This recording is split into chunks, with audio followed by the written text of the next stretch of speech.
Doctor, todo listo. Me oyen perfectamente, ¿verdad? Sí, señor. Bueno.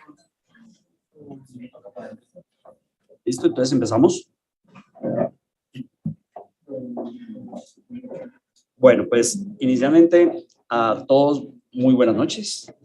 Realmente sí es una alegría tenerlos acá, los que estamos reunidos en Bogotá, que lo estamos haciendo presencial, es la primera vez en mucho tiempo que nos reunimos los de la sociedad en Bogotá y al resto del país que se están uniendo a través del webinar de la Socopit y por el Centro de Convenciones de la sociedad, pues también bienvenidos.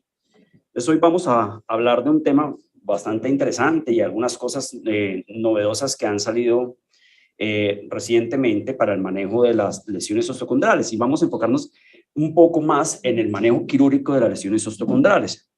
Ahora, no me cambia. Bueno, ahora, el tratamiento ortopédico de las lesiones osteocondrales también es viable. El problema con este tratamiento ortopédico de este tipo de lesiones es que hasta el 50% puede tener fallas. Entonces, cuando decidimos operar un paciente con una lesión osteocondral que previamente ha fallado o de forma ortopédica o porque ha llegado en forma tardía a nuestra consulta, hay que tener siempre en cuenta una serie de factores que nos pueden ayudar a decidir qué tipo de tratamiento es el mejor para el paciente y cuál puede ser el pronóstico. Dentro de los factores que deben tenerse en cuenta están principalmente, y quiero resaltar este, que es el índice de masa corporal. Se ha visto que los pacientes con mayor índice de masa corporal pueden tener peores resultados que un paciente que no tiene un índice de masa corporal elevado. Y aquí les puse lo de las alergias, teniendo en cuenta que hay algunos scaffolds que son de las conchas de los mariscos, y esto, pues, en los pacientes que tienen alergia a los mariscos, pues estaría contraindicado este tipo de scaffold. También hay que tener en cuenta los factores de la lesión, si es una lesión primaria, si es una lesión no primaria o una cirugía de revisión, y quizá uno de los más importantes factores que se deben tomar en cuenta son ese tamaño de la lesión y igualmente la morfología. Y también hay que tener en cuenta la patología del tobillo, si presenta algún tipo de mal alineamiento, si presenta inestabilidad o lesiones concomitantes. El método que más se utiliza para el manejo de las lesiones osteocondrales en general son los métodos de estimulación de la médula ósea, como las microfracturas o las microperforaciones. Entonces, recuerden que el objetivo de este método es producir un sangrado a nivel de la lesión osteocondral, que se va a producir un coágulo y a través de este coágulo se va a producir una cicatrización de esta lesión. Es el tratamiento más utilizado, sin embargo no podemos hablar realmente si es el estándar de oro o no, porque se ha visto que las lesiones osteocondrales el cartílago que se forma una vez se cicatriza la lesión, va hacia fibrocartílago y el fibrocartílago no tiene las mismas características biomecánicas del cartílago hialino. O sea que no es un cartílago hialino normal, es un fibrocartílago que se comporta diferente. Entonces, por eso no podemos decir que el estándar de oro en el manejo de las lesiones osteocondrales son los procedimientos de estimulación de la médula ósea por este motivo. En cuanto al tamaño, la indicación es principalmente en lesiones menores de 15 milímetros, aunque esto también ha cambiado. Realmente, actualmente lo que se dice, y según los estudios, es que se prefieren hacer microfracturas o microperforaciones en lesiones menores de 10 milímetros. Y esto porque se ha visto en algunos estudios que las lesiones entre 10 y 15 milímetros no van tan bien como en las lesiones menores de 10 milímetros. Por lo tanto, el tamaño de la lesión ideal para las microfracturas o microperforaciones en forma aislada son lesiones menores de 10 milímetros, preferiblemente no quísticas y lesiones primarias. Aunque también pues está en discusión si uno puede hacer nuevamente microfracturas o microperforaciones en lesiones no primarias, o sea, en cirugías de revisión. Entonces, como ya les había mencionado antes, esta cicatrización de la lesión osteocondral cuando hacemos los procedimientos de estimulación de la médula ósea va hacia fibrocartílago. El problema con el fibrocartílago, como les mencioné, es que no es biomecánicamente igual que el cartílago hialino normal de una articulación. Y se ha visto que este fibrocartílago con el paso del tiempo puede producirse un deterioro, hay un deterioro en los resultados, un deterioro en la articulación. Incluso algunos pacientes pueden presentar avance hacia artrosis, 1 grado o 2 grados de artrosis con el paso del tiempo. Pero además, si adicionamos que los pacientes que hacemos microfracturas o microperforaciones también pueden tener alteraciones a nivel de la placa subcondral, esto sumado al problema del fibrocartílago hace que los resultados a largo plazo no sean tan buenos. Ahora, ¿qué también van las microfracturas o las microperforaciones? Hay múltiples estudios, principalmente a corto y mediano plazo, que muestran muy buenos resultados. Y ahí hay un listado de estudios que muestran que los resultados buenos y excelentes son mayores del 80%. Sin embargo, la preocupación viene con los estudios a largo plazo.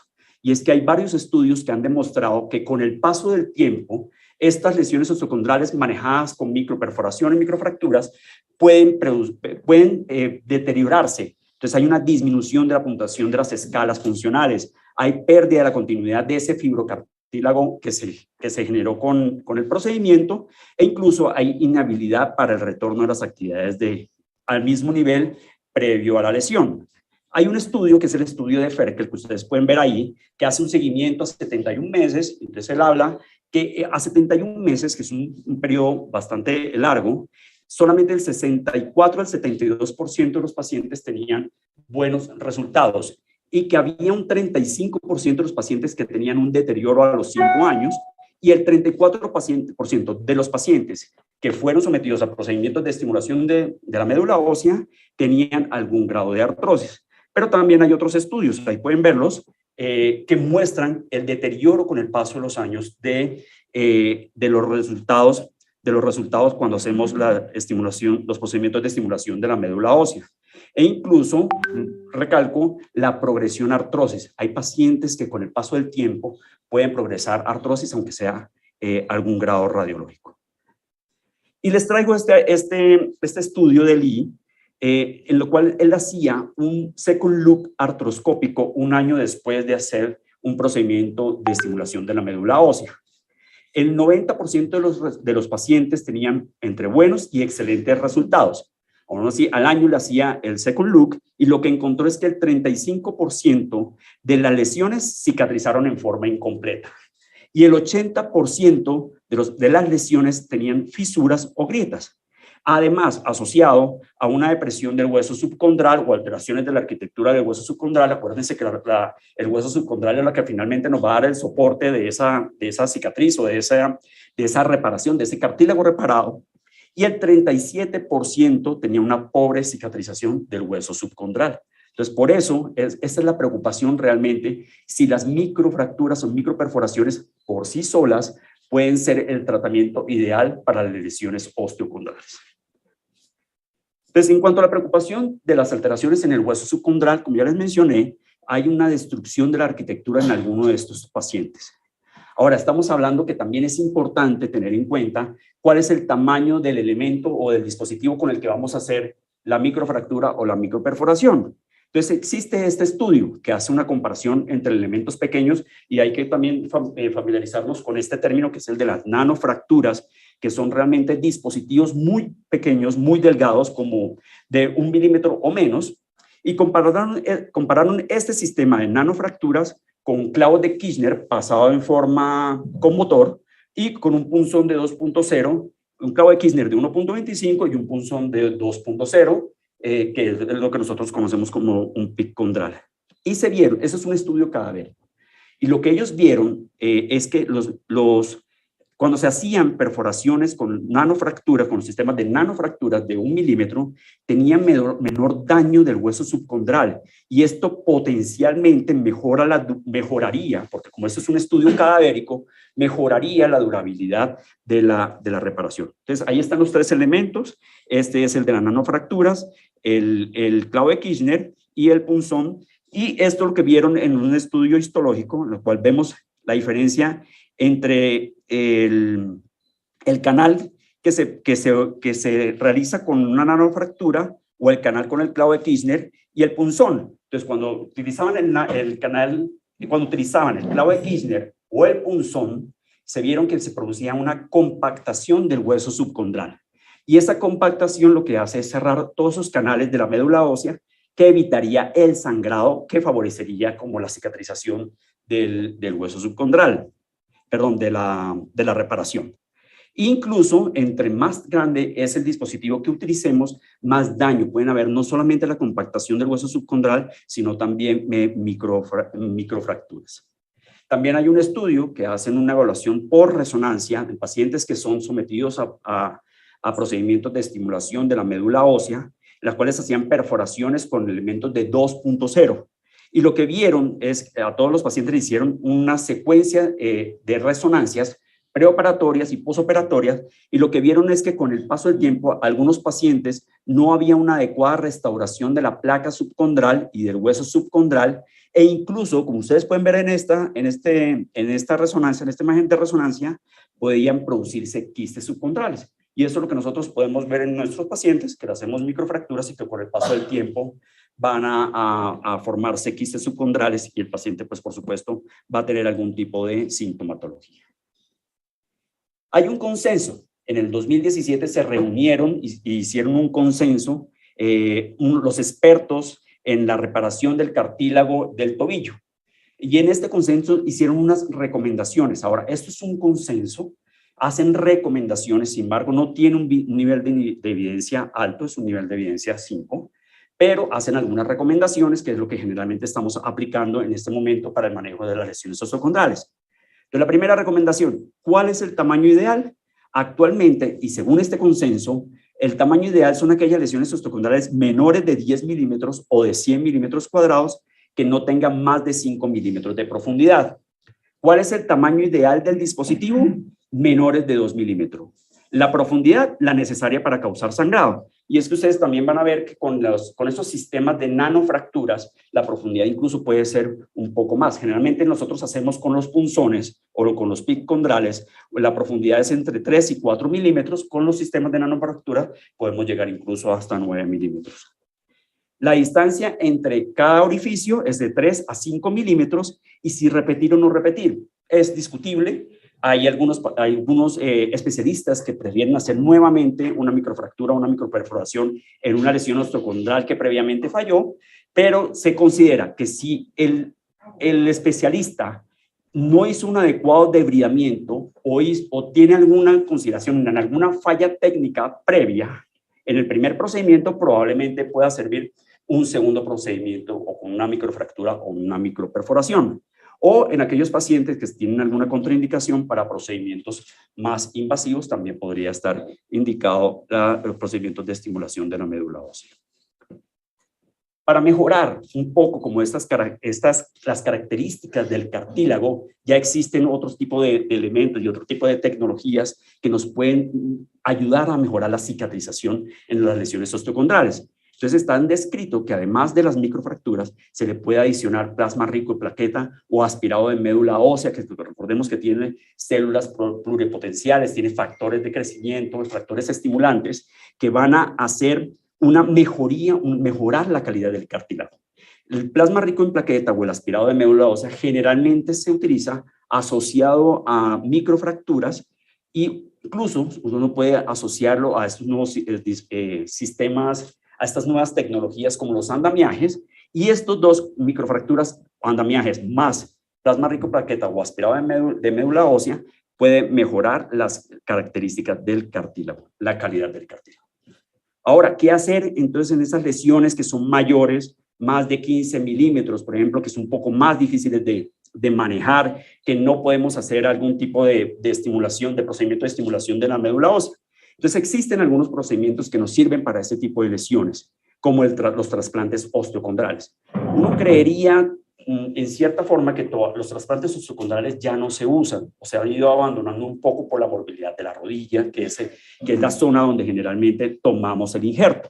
Sin embargo, todavía uno encuentra en la literatura que es un procedimiento que se sigue utilizando. ¿Cuál es la ventaja? Que reemplaza la unidad hueso-cartílago. Favorece la cicatrización o el soporte del hueso subcondral, y el cartílago va a terminar cicatrizándose o integrándose como cartílago hialino.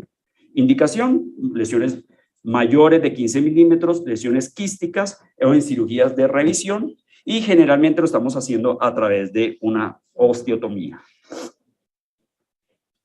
Podemos utilizar, en los trasplantes osteocondrales, podemos utilizar autoinjerto. Acuérdense que la zona que más utilizamos para la toma del injerto es el cóndilo femoral lateral en la zona de no apoyo. El temor, la morbilidad que puede causarse de la toma de injerto en la rodilla. Aunque los estudios actuales muestran que no es una morbilidad tan alta y que generalmente es menor del 10%.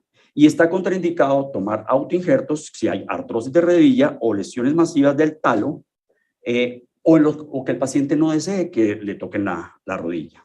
En ese caso, uno podría utilizar un aloinjerto y se prefiere siempre los aloinjertos frescos que el aloinjerto congelado.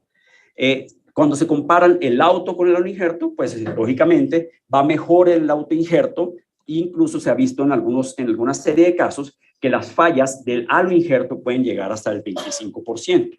Los peores resultados en los trasplantes osteocondrales van aquellos cuando se requieren más de 3 cilindros, cuando el índice de masa corporal es elevado o incluso en lesiones contenidas. Este es un caso, ese sí es un paciente mío, que miren la lesión osteocondral que tiene con esa imagen quística y le tomé un injerto de la rodilla. Ese es un trasplante osteocondral tomado con injerto de la rodilla y pues ahí está el cubrimiento de la lesión. Este paciente le fue bien y sin mayor problema en la rodilla. Algunas consideraciones: entre menos injertos, pues probablemente no va a tener menos problemas en la rodilla, y algunas consideraciones técnicas: tratar de evitar el daño del cartílago, lesionar más el cartílago de la rodilla, pues para que el paciente no tenga ningún tipo de sintomatología. Este es otro caso. Ese sí es un caso más desafortunado. En ese momento, un tiempo que no teníamos aloinjertos frescos y nos mandaron aloinjerto congelado, y las características del aloinjerto o la capacidad del aloinjerto de integrarse y de producir buenos resultados realmente sí es muy limitada. Y este es un paciente que le hice un trasplante osteocondral con un aloinjerto congelado y por supuesto falló. Además de que era una lesión bastante grande, utilizamos 3 cilindros, además de ser una lesión bastante grande, pues al final haber utilizado un injerto congelado pues no le funcionó y esta paciente terminó en una artrosis del tobillo. ¿Qué dice el consenso? Este mismo consenso de la reparación del cartílago del tobillo. Entonces, para los trasplantes, específicamente para los trasplantes osteocondrales. Recuerden que este consenso no solamente habló de los métodos de estimulación de la médula ósea, también habló de los trasplantes osteocondrales y de otros métodos de manejo de las lesiones osteocondrales. Entonces, específicamente de los trasplantes osteocondrales, el consenso también dio unas recomendaciones. ¿Cuál es la lesión ideal? Es aquella lesión mayor de 10 milímetros, porque hay algunos autores que consideran que incluso 15 es una lesión muy grande, pero 10 puede hacer siendo grande, pero si es una lesión de 10 milímetros, pero que es quística o es una cirugía de revisión, se prefieren hacer este tipo de procedimientos, trasplante osteocondral. Factores a tener en cuenta, les repito, el índice de masa corporal, los malos resultados que se ven asociados a los índices de masa corporal elevado. Se puede usar en lesiones no contenidas. Es necesaria la congruencia al injerto y realmente sí es fundamental. El injerto debe ser completamente congruente con la superficie articular nativa. Si no, también puede traer problemas. Uno no puede dejar sobresaliente el injerto. ¿Qué número de injertos pueden afectar el resultado? 1 o 2 se ha visto que no empeoran el resultado. Más de 3 cilindros sí pueden empeorar el resultado, y sobre todo porque es más la cantidad de injerto que le tocaría a uno tomar de la rodilla, y esto tiene más morbilidad en la rodilla. Sitio ideal sigue siendo el cóndilo femoral lateral en la zona de no apoyo. Y en este mismo consenso hablaban de las osteotomías para hacer el procedimiento. ¿Es la morbilidad por la osteotomía preocupante para el tobillo? Y la conclusión es que es poco probable. El consenso dijo que es poco probable, pero es crítico tener una técnica precisa y sobre todo una adecuada fijación. O sea, realmente si uno tiene una buena técnica y una buena fijación, es poco probable que los pacientes tengan algún problema por la misma osteotomía. Si no queremos utilizar un autoinjerto, no queremos tocar la rodilla, como el paciente desea, tenemos otra opción, el trasplante con periósteo invertido, que es un procedimiento que se utiliza con alguna regularidad. Aquí tenemos a Santiago Guerrero, Marta Pinzón, que utilizan este procedimiento para manejo de las lesiones osteocondrales grandes. Podemos utilizar el injerto o tomar el injerto de la cresta ilíaca o de la tibia, porque eran los dos. ¿Y cuál es el objetivo o cuál es la importancia de este injerto de periósteo invertido? Es que aprovecha ese potencial condrogénico que tiene la capa profunda del periósteo. Y está indicado también en lesiones mayores de 15 milímetros, lesiones quísticas o lesiones incluso en cirugías de revisión. Este es un caso del doctor Guerrero y la doctora Pinzón, en la cual vemos una lesión quística. Y miren las características del periósteo invertido.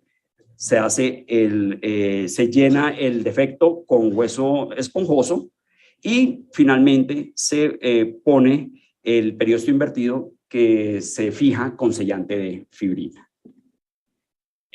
Ahora sí, tenemos otra opción, no aquí en Colombia, porque realmente es muy difícil, pues esa tecnología sí es bastante complicado en nuestro medio, pero también está descrito para el manejo de las lesiones osteocondrales de gran tamaño el trasplante con condrocitos autólogos, que básicamente consiste en un cultivo de condrocitos del mismo paciente. Indicación, igualmente, lesiones quísticas mayores de 15 milímetros, de 150 milímetros cuadrados, lesiones de gran tamaño o incluso lesiones secundarias o cirugías de revisión. La desventaja específicamente de los condrocitos autólogos es que se requieren dos procedimientos. Uno, un primer procedimiento para la toma de la muestra para el cultivo y un segundo procedimiento que generalmente se hace 3 semanas después para la implantación. Y estas son unas imágenes del doctor Giannini. El cultivo viene en medio líquido. Entonces lo que hacía es hacer la reparación de la lesión osteocondral, el debridamiento, y finalmente hacía una capa con periósteo y la fijaba y posteriormente hacía la implantación o inyectaba el cultivo de condrocitos. ¿Cuál es la ventaja de este procedimiento? Que también cicatriza a cartílago hialino, que eso es una gran ventaja de todos estos, de este tipo de procedimientos. Ahora, si no queremos utilizar o queremos evitarnos esa desventaja de hacer dos procedimientos quirúrgicos, tenemos otra opción o tendríamos otra opción. Tampoco la tenemos disponible aquí en Colombia, pero está escrito, es una tecnología reciente, los trasplantes de condrocitos halogénicos. Es un haloinjerto que se utiliza principalmente el cartílago juvenil particulado, que tiene pues una marca comercial. Es solamente este cartílago juvenil particulado lo distribuye a través de este nombre comercial y que utiliza un haloinjerto de donantes menores de 13 años, por eso se llama cartílago juvenil particulado. Ventaja también que cicatriza a cartílago hialino. Los scaffolds. Eso es un procedimiento que realmente cada día estamos utilizando más y que afortunadamente tenemos en nuestro medio. Ahí ustedes pueden ver un listado de los tipos de scaffold que hay disponible. En esto no me voy a detener porque realmente esa es la charla de Claudia, que vamos a hablar específicamente de los scaffolds, pero también pues es una herramienta muy útil en este momento para el manejo de las lesiones osteocondrales. Y otros procedimientos descritos, que algunos que hayamos utilizado, algunos que son como experiencias de casos, las perforaciones retrógradas. En ocasiones encontramos que no existe un daño del cartílago, no existe una inestabilidad del cartílago en una lesión osteocondral, probablemente solamente hay un poco de edema subcondral y se pueden hacer perforaciones retrógradas, que es el procedimiento de Conti, que ha mostrado que en este tipo de pacientes específicamente puede tener buenos resultados. Un nuevo término también que se está utilizando es la subcondroplastia. La subcondroplastia nos habla de inyectar fosfato tricálcico a través, en forma retrógrada, también sobre todo en aquellas lesiones en que ustedes ven que el cartílago es de buenas características, no es un cartílago inestable. Entonces, usted no quiere tocar el cartílago, en forma retrógrada se puede utilizar y también ya hay unos sistemas especiales pues, para facilitar un poco la inyección del fosfato tricálcico. O este método que lo describió Van Dijk, el grupo de Ámsterdam, pues por lo menos allá lo conocí, que son los implantes metálicos, que es reemplazar la lesión osteocondral, sobre todo lesiones osteocondrales de gran tamaño, con un pequeño botón que se llama el MK.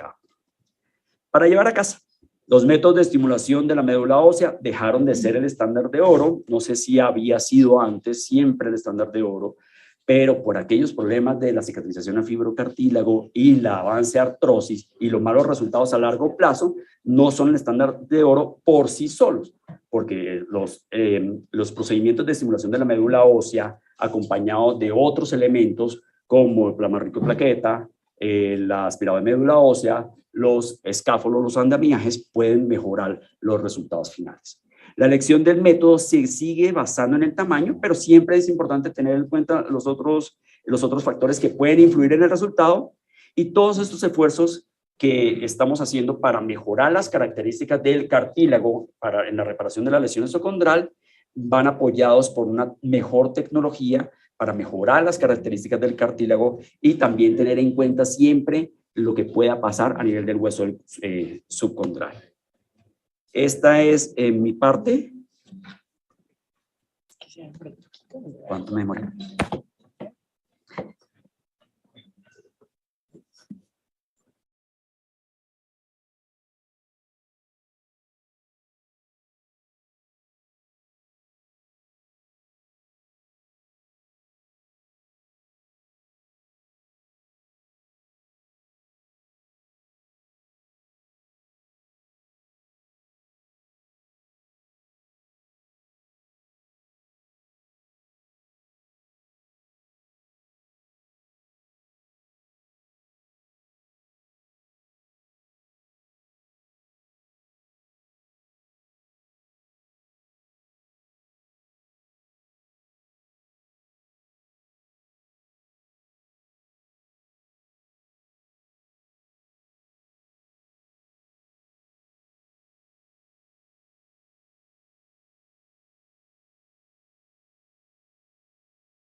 Ahí se ve todo perfecto, ¿verdad?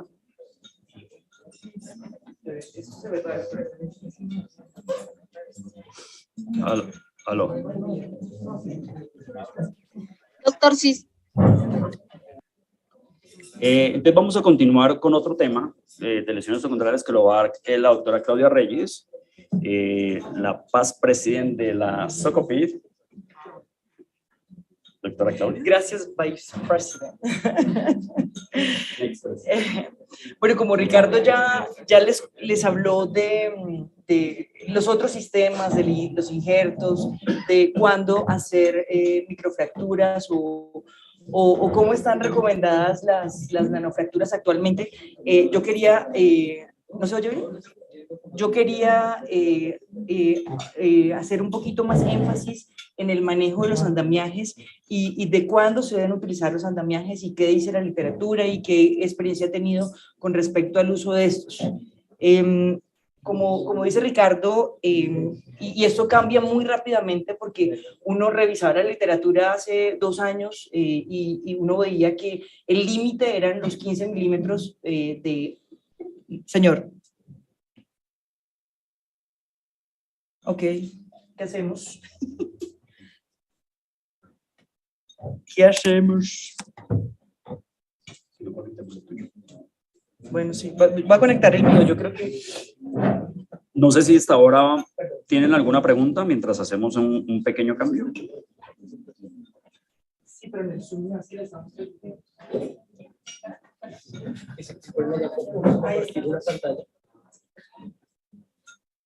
¿Dónde está? Sí, ya decíamos, pero no aparece en el Zoom. ¿Y ahí se aparecía? Empezamos con esto. No tienes que conectarte.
Entonces seguimos.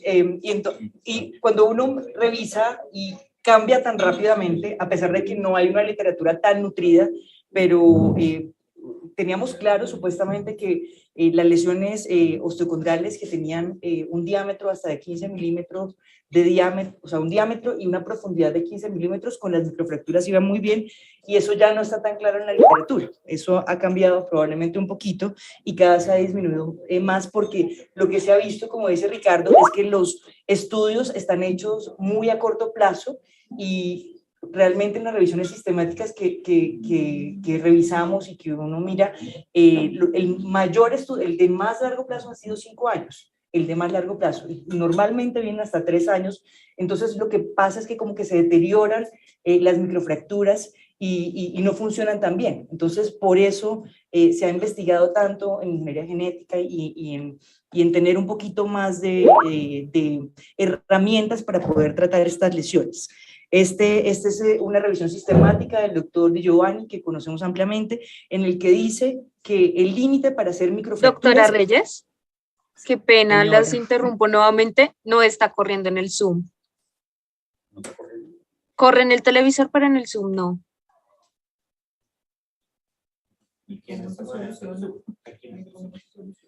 No, es que no... Lo pongo en mi computadora.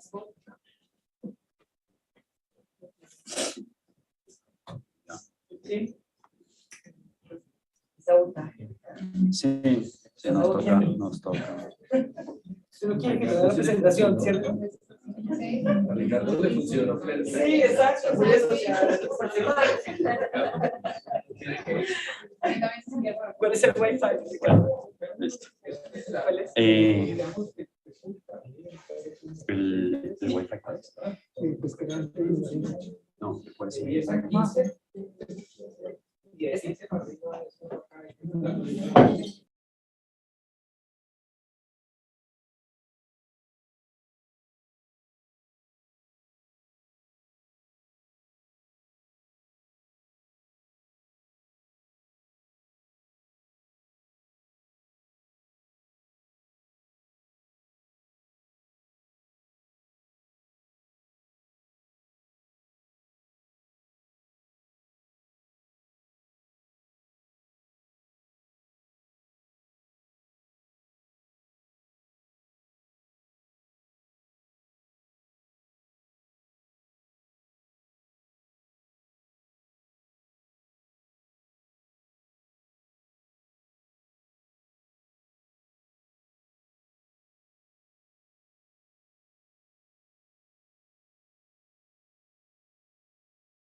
Entonces, esta revisión sistemática del doctor Di Giovanni nos muestra que definitivamente las lesiones osteocondrales que tienen un diámetro mayor de 10.2 milímetros o un área mayor de 103.8 milímetros cuadrados, definitivamente no van bien con las microfracturas, y eso es lo que muestra la literatura.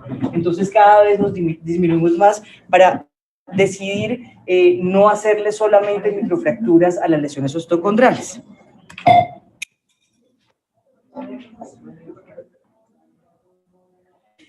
Definitivamente en las revisiones la estimulación medular no va bien. Ricardo creo que habló algo de que si uno era el mismo cirujano que iba a hacer una revisión de una lesión osteocondral y estaba seguro que no la había hecho bien, pues uno podía repetirla, pero pues realmente cuando uno hace una microfractura en una lesión osteocondral, uno está seguro que la hizo adecuadamente, que utilizó el instrumental adecuado, que llegó donde era. Entonces repetir y hacer microfracturas repetitivas definitivamente no va bien para las lesiones. Entonces estos pacientes hay que considerarles adicionarles tratamientos, o hay que mirar si tenemos que adicionarles injertos o hacer la adición de scaffold, que ya se los voy a mostrar.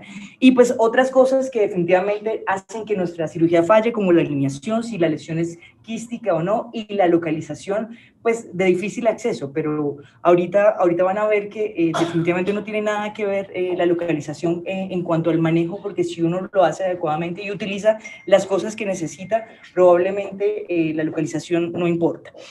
En nuestros hallazgos radiológicos tenemos todavía discrepancias y probablemente la resonancia magnética tiene muy buena sensibilidad, lo mismo que las radiografías y las radiografías de mortaja, pero tiene muy baja especificidad. Definitivamente el TAC es el que pues más nos acerca a saber si qué tipo de lesión, no si tenemos una lesión del cartílago y cómo se comporta esa lesión del cartílago, sino el tamaño de la lesión, como nos muestra esta resonancia. Este es un paciente que muestra una lesión probablemente en una zona 4, 5, 6, 7, y vemos aquí en la proyección coronal que tenemos una sobredimensión de la lesión. Si miramos el TAC, probablemente la vemos mucho más pequeña, y esto pues nos va a hacer decidir hacerle un tratamiento diferente y no adicionarle cosas porque la lesión no es tan grande. Las cuadrículas de Reiki nos dio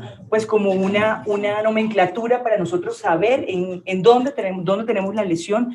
Sabemos que hay múltiples clasificaciones y muchas veces no sabemos cómo ahondarlas y cómo hacerlas en nuestros pacientes. Entonces, esta es muy importante para definir en dónde tenemos la lesión y cómo tenemos que tratar, y si tenemos que hacerle una artroscopia anterior o tenemos que hacer una artroscopia posterior o tenemos que hacerle una osteotomía. Las lesiones centrales en la zona 4 corresponden generalmente al 50% y en la zona 6 al 30%. Este artículo nos muestra que el tipo, o sea, donde está la lesión generalmente empeora el pronóstico porque las lesiones son mucho más profundas. Entonces, como tenemos que en la zona 4 se presentan la mayoría de lesiones, en esta parte, en la zona 4, es donde tenemos las lesiones más profundas y probablemente esto nos empeora el pronóstico. Esto nos muestra este artículo. Y lo otro que muchas veces no tenemos en cuenta es que nosotros medimos la lesión con la resonancia y tomamos una proyección y no tomamos ninguna fórmula para poder medir la lesión. No sé si tenían presentes este tipo de fórmulas, la fórmula de elipse, la forma elipsoidal o la forma oval. Y lo que muestran los diferentes artículos es que muchas personas utilizan diferentes proyecciones de la resonancia y hacen estas fórmulas. Entonces puede haber muchísima variabilidad en cuanto al tamaño de la lesión en los diferentes estudios. Entonces eso creo que nunca lo hemos tenido en cuenta, me llamó muchísimo la atención y por eso quería traerlo aquí para que lo conociéramos.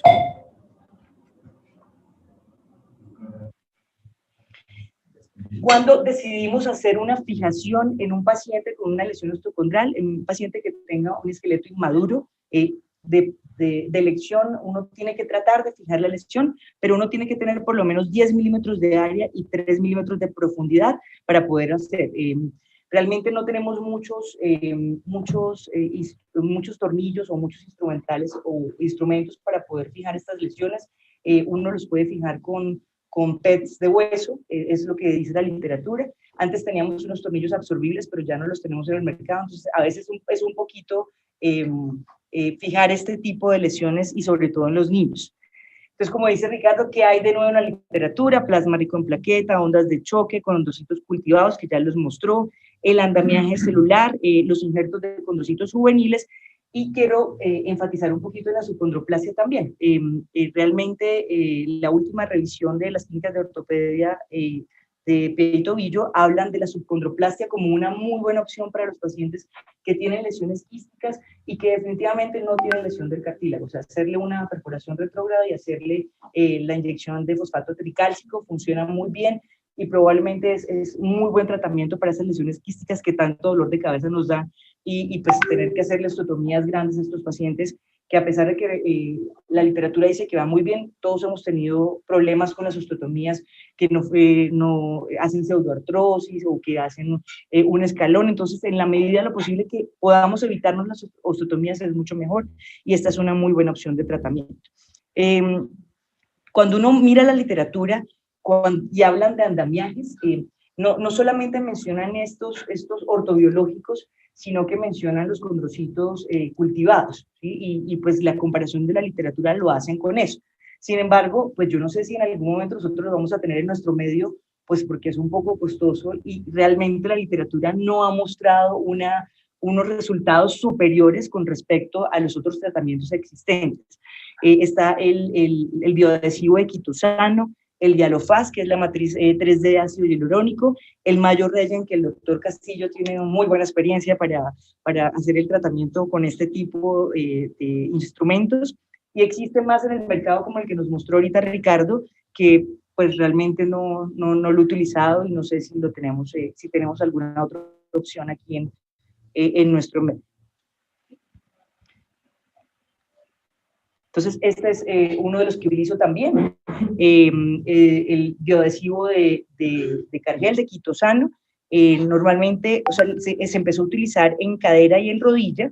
Este es el único artículo que hay del uso de quitosano en tobillo de un grupo español. Tiene muy buenos resultados y pues como toda lesión osteocondral, uno tiene que hacerle una estimulación de bridamiento, microfracturas, o sea, tener una lesión contenida para poder aplicar dentro del lecho gota a gota el producto gelificado que va a hacer que se tapice esa lesión y que el coágulo no se retraiga tan rápido y que se mantenga muchísimo más y que tengamos un mejor resultado. El problema de es que si los pacientes son alérgicos a los mariscos, no se puede utilizar definitivamente porque esto viene de los crustáceos. El ácido hialurónico, que es la malla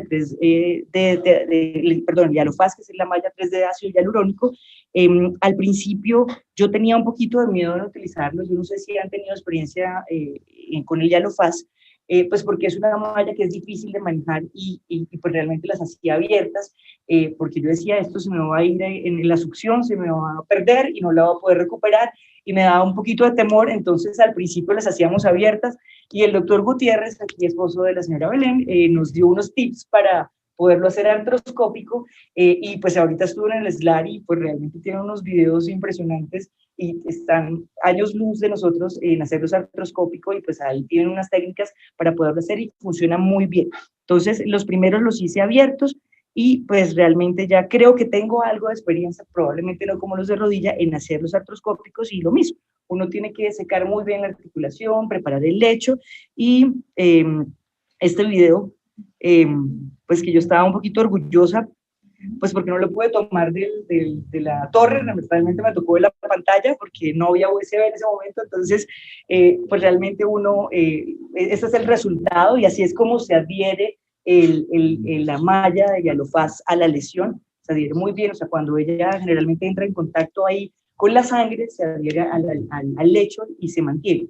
Y yo he hecho pruebas de hacerle dorsiflexión al tobillo y realmente se mantiene ahí y no se desprende porque es bioadhesible, y eso es una de las cosas importantes de los escápulos.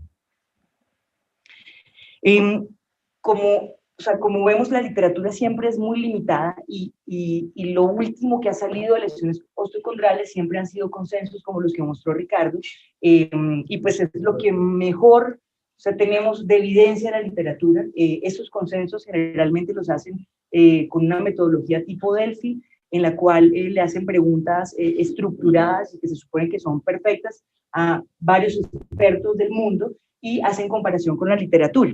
Entonces, este consenso nos muestra cuáles son los resultados del tratamiento de los scaffolds para las lesiones osteocondrales. Y como les dije inicialmente, ellos meten dentro de los scaffolds los condrocitos autólogos y ellos hacen 10 preguntas y con eso miran lo que respondieron los expertos y lo que dice la literatura y nos muestran un nivel de evidencia. Entonces, ¿en qué casos se utilizan los condrocitos autólogos? Cuando tenemos lesiones mayores de 1 centímetro, o sea, en todo, mejor dicho, ¿sí? Y tienen un 80% de concordancia y tienen una evidencia tipo C porque la literatura tiene buenos resultados con este tipo de terapia. Algún tipo de scaffold, entonces lo que les decía, tiene que ser autoadherible, no hay ninguna preferencia para los expertos y esto tiene un 94% de concordancia con una evidencia tipo C. La localización ideal no tiene ninguna localización ideal, lo ponen en todas las localizaciones, incluyendo el hombro, y pues tiene una concordancia del 94% con una evidencia tipo C. ¿En qué casos le adicionamos scaffolds a las microfracturas en lesiones mayores de 1 centímetro cuadrado primarias o revisiones cuando queremos que se haga un solo procedimiento? Como sabemos, los condrocitos cultivados los hacen con 2 procedimientos, o sea, tienen que sacar la biopsia, mandarla al laboratorio y después de eso implantar el resultado con el parche invertido de periósteo, o lo que hacen es que también con los bioadhesivos colocan el condrocito cultivado o con fibrina. Entonces tienen un 92% de concordancia con un tipo C de recomendación de la literatura. Si hay algún tipo de preferencia, ninguno. Esto es un 100% de concordancia, pero sin embargo la literatura no es tan clara, entonces es un tipo de literatura, o sea, tiene muy mala literatura todavía, entonces no podemos dar una recomendación fuerte con respecto a esto. Si se debe fijar o no, entonces casi todos estuvieron de acuerdo en que sí se debe fijar con fibrina, ¿sí? Y esa es la experiencia que hemos tenido. O sea, aparte de que es un scaffold bioadhesible, hay que adicionarle fibrina, que creo que en todos los hospitales tenemos la fibrina disponible. Tiene una alta recomendación tipo C.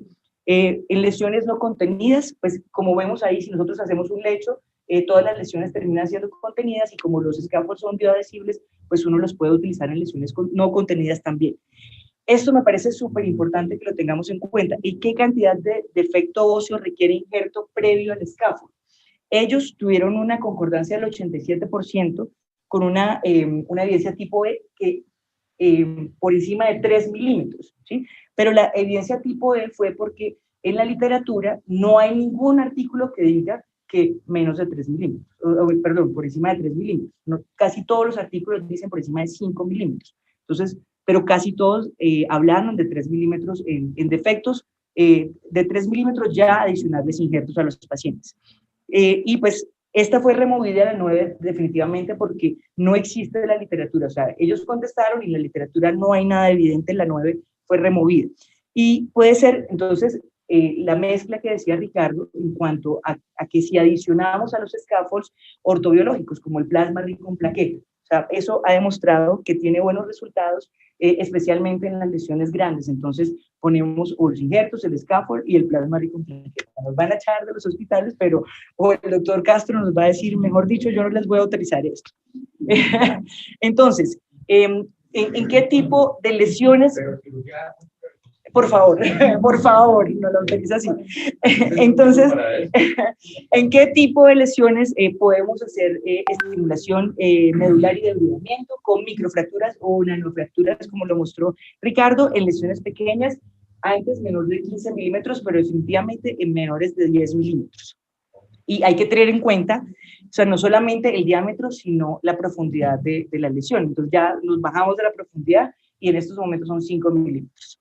Lesiones intermedias, pues uno debe adicionar la estimulación medular, debridamiento, tratamientos coadyuvantes, andamiajes e injertos cuando veamos que tiene lesiones quísticas y que definitivamente ese paciente no le va a ir muy bien. O sea, solo con andamiajes probablemente no va a funcionar. O sea, hay que personalizar el paciente. Y lesiones quísticas definitivamente tenemos que ir con todo, como este paciente. O sea, tenemos una lesión quística tanto en la resonancia como en el TAC, como en las radiografías.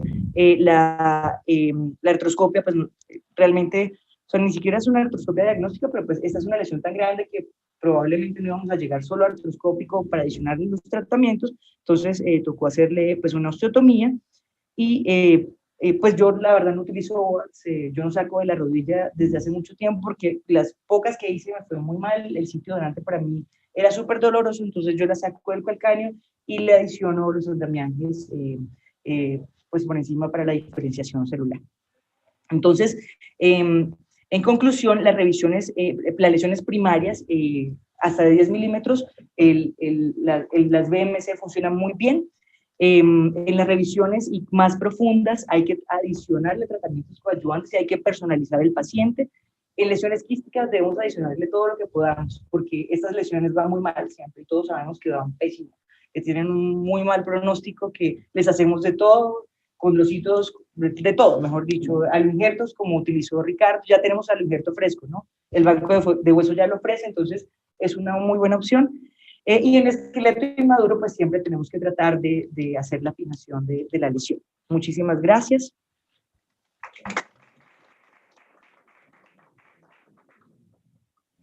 Bueno, pues nuevamente gracias por los que estuvieron acá presentes, al resto también que estuvieron, que se integraron en el webinar. No sé si hay preguntas, dudas, algo que podamos discutir.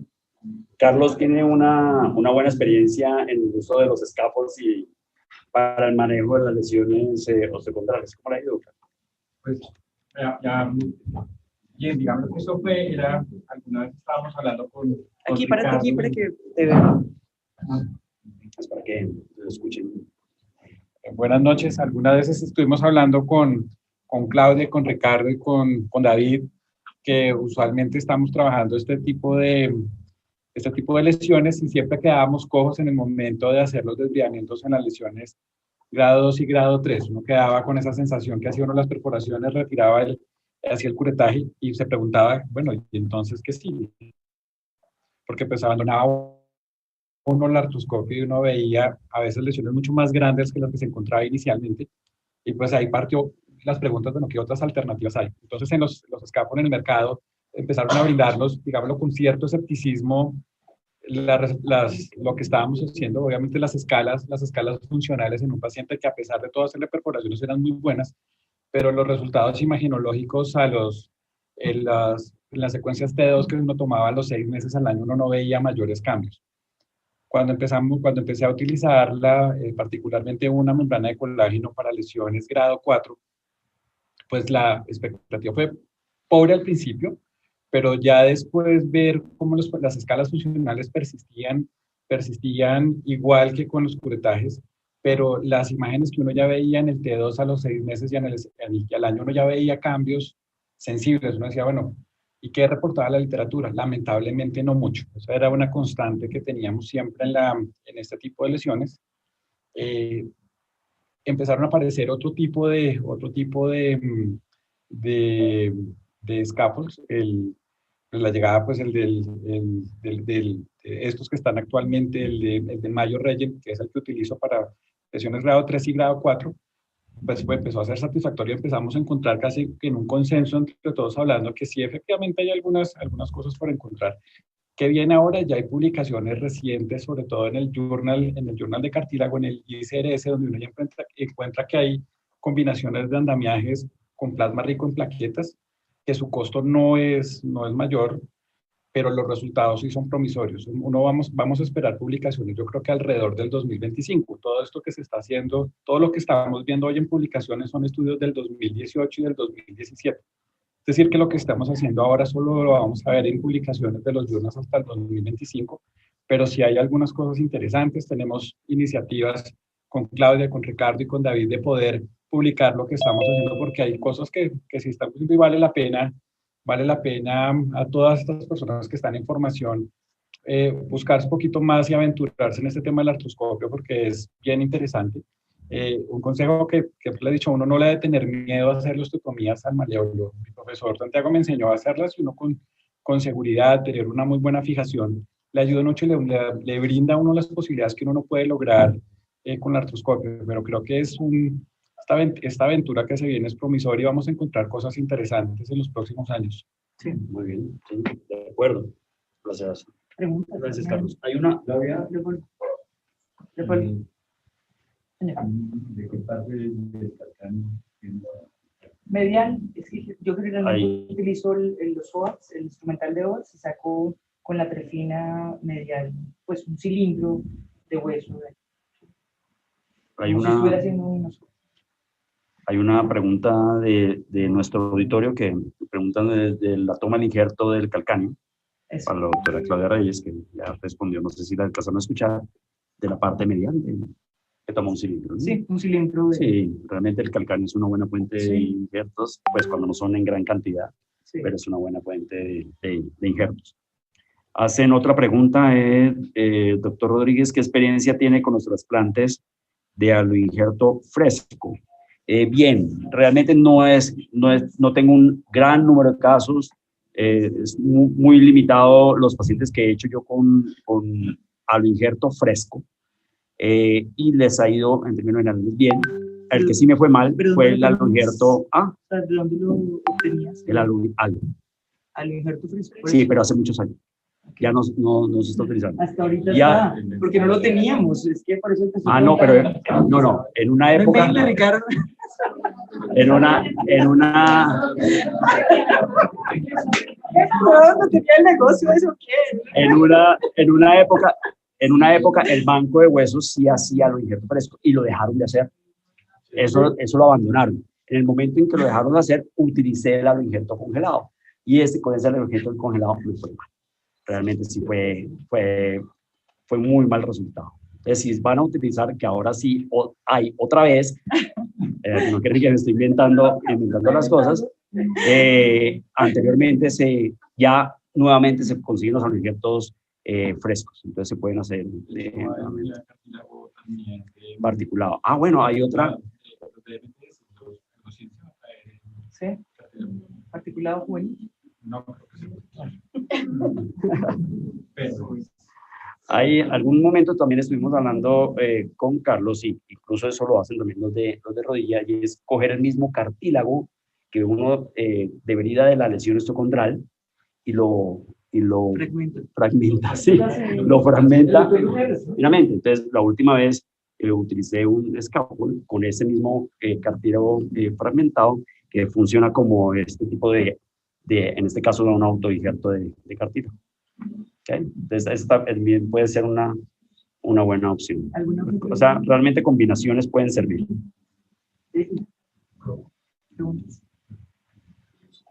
¿No? Con respecto a dolor, digamos, la sintomatología, ¿has visto que, digamos, mejore más que con perforaciones? Porque uno, pues de hecho, es diferente lo que uno ve en el paciente que le quita el dolor a casi todas las lesiones osteocondrales que no hacen microperforación. Pero, digamos, las radiografías no se ven tan buenas, ni las imágenes. Sí, y a veces los pacientes sí les mejora. Lo que pasa es que en pacientes deportistas, por ejemplo, un paciente que corra maratón o pues, un deporte, digamos, alto rendimiento, pues el no tener cartílago hialino sí a la larga le va a acabar. Claro, se deteriora. Eso es lo por eso es que sale. Pues yo lo que he visto es que hasta antes del año no se mejora el dolor de esos pacientes. Inclusive, pues así le pongo uno escapos o no, después utilizar microfracturas o la lesión a eso. Yo tengo un niño que no quiere mucho, pero está perfecto. Tiene 15 años, yo lo operé cuando tenía 13 años y la lesión se desapareció completamente. Pero pues la verdad, no sé si cometí errores, le corregí varios. Y él pues, era futbolista, ¿sí? Entonces no tiene lesión, o sea, la resonancia de los 2 años no tiene lesión, le adicioné escapo, pero no puede jugar fútbol bien, eso fue lo que me dijo. Entonces, está perfecto, pero me voy. Un niño que no la quiere mucho. Vale. Es como el común. ¿Alguna otra duda? ¿Algún otro comentario? ¿Alguna otra pregunta del Es auditorio? crítico siempre en estas lesiones osteocondrales corregir las deformidades asociadas. El varo y la inestabilidad o sea, si uno omite el resultado va a ser perverso. Estaba pensando lo que decías, que es preferible que hubiera recidivado esa lesión o haberle corregido el varo. ¿Se acuerda con lo que presentamos en la junta, doctor Castro, que el paciente tenía un varo y le hicimos una reconstrucción con un tape? Ese niño está perfecto. O sea, ese niño, o sea, no le hice la osteotomía balizada porque era futbolista y pues lo hicimos con un internal brace y está feliz porque quedó con su varo ahí. Pues no sé qué tanto va a recibir, pero pues se mantuvo y está muy bien. Bueno, hay otra pregunta es si tenemos alguna experiencia con el periósteo invertido. Pues realmente no tengo mucha. Marta tiene, Santiago tiene. Sí, hicimos un trabajo con Marta muy interesante. El doctor Santiago Guerrero tiene.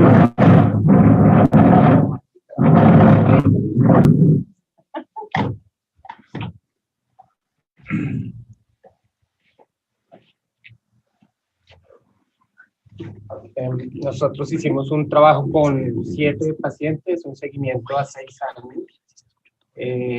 Los resultados fueron satisfactorios en el 90 y tanto % de los casos. No tuvimos en ningún paciente problemas con la osteotomía. Lo que dice Carlos es cierto, las osteotomías cuando se planean correctamente, la fijación es una fijación que es muy estable y generalmente no presenta ni escalones, ni pseudoartrosis, en fin, por supuesto está escrito en la literatura, pero las osteotomías bien hechas no tienen un riesgo mayor y si uno asocia la osteotomía a una lesión que se la merece, pues en general no tiene por qué no hacerse.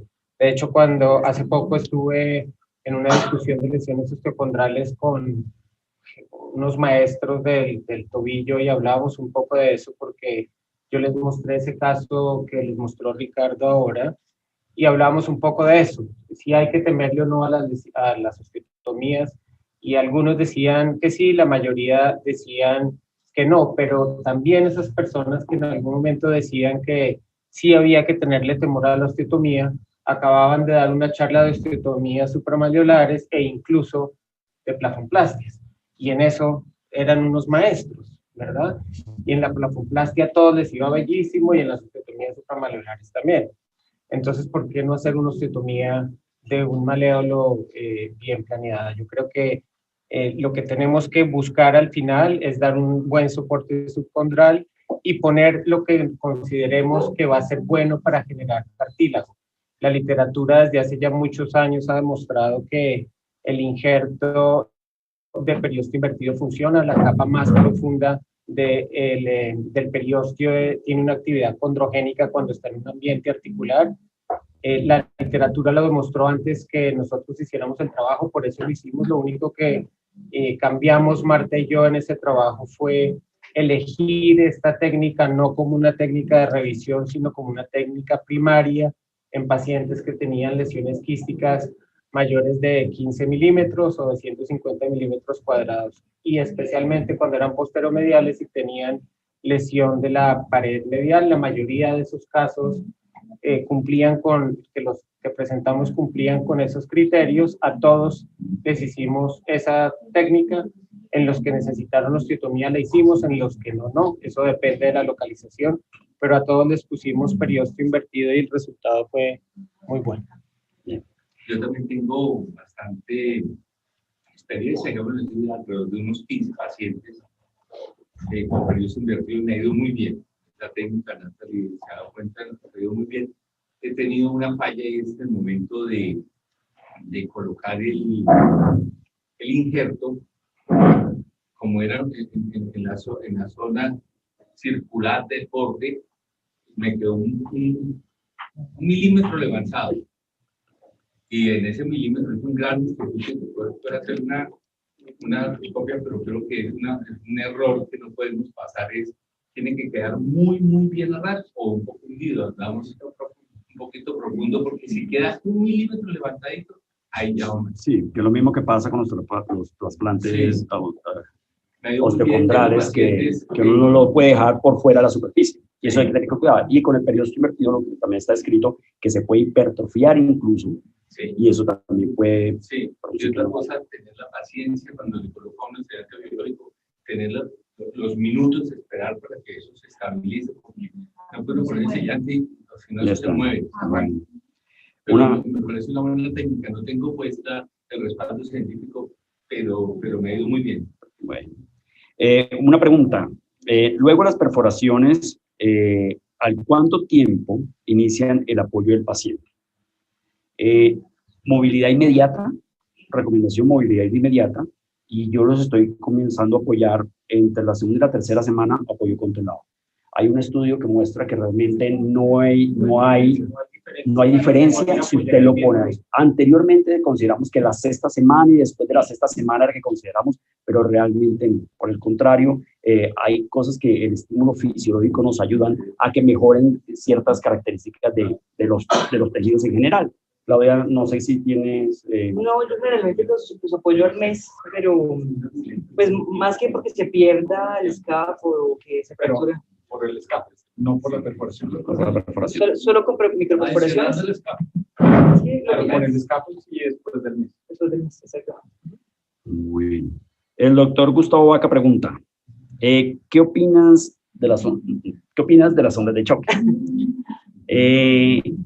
Las ondas de choque, encontré incluso en el consenso, no recomendaban las ondas de choque porque no tiene evidencia para el manejo de las lesiones osteocondrales. No sé, ¿qué opinas, Claudia? Si tienes alguna otra información o alguien ha usado ondas de choque específicamente para las lesiones osteocondrales del talón. No, sirven como tratamiento coadyuvante. Lo que dice la literatura es que con el tiempo se deterioran, así como el plasma rico en plaquetas cuando se utiliza solo para tratar las lesiones osteocondrales. Entonces, solo como tratamiento coadyuvante o en el posoperatorio uno puede utilizarlas para manejo del dolor y eso, pero no como tratamiento aislado de las lesiones.